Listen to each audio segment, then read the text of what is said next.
बिस्मिल्लाहिर्रहमानिर्रहीम। इस वक्त रात के तकरीबन 11 बजे हैं और हम लोग आज गिलगित से निकले थे, शिक्यूट से, और शंदूर से होते हुए हमने आगे बोनी जाना है। मगर इस ट्रैक के ऊपर रात के वक्त सफ़र करना किसी भी बड़े ख़तरे से खाली नहीं है। अल्हम्दुलिल्लाह हम यहाँ तक पहुँचे हैं और इस वक्त ये मेरी ज़िंदगी का एक बड़ा दिलचस्प व्लॉग है कि चार चुफेरे बिल्कुल अंधेरा है और कोई चीज़ भी दिखाई नहीं दे रही सिवाय चांद सितारों के, और उसके अलावा एक जगह से कुत्तों की भौंकने की आवाज़ आ रही है। हम इस वक्त लगभग 11-12 हज़ार फुट की बुलंदी पर मौजूद हैं और रात के इस पहर में रास्ता ढूंढ रहे हैं कि हमें कोई रास्ता मिले और हम यहाँ से आगे चलेंगे।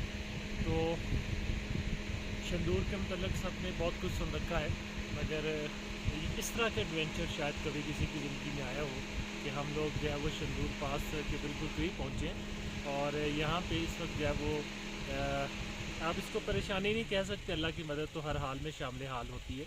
तो लेकिन ये है कि इस वक्त हम यहाँ पे मौजूद एक ग्राउंड है और उस ग्राउंड के अंदर हमें बाहर निकलने का रास्ता ढूंढना है और रात के इस पहर में अल्लाह ताला की मदद के साथ इंशाल्लाह ये रास्ता ढूंढ के निकलेंगे।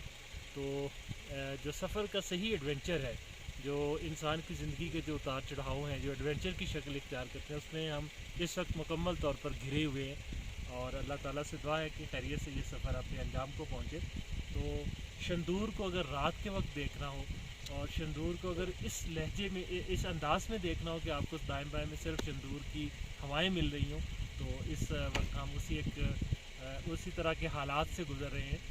तो आज का ये व्लॉग, इस वक्त का ये व्लॉग, आज तारीख़ भी 17 जुलाई है और रात के तकरीबन 11 बज चुके हैं और हम शंदूर में मौजूद हैं। बहुत शुक्रिया साहब।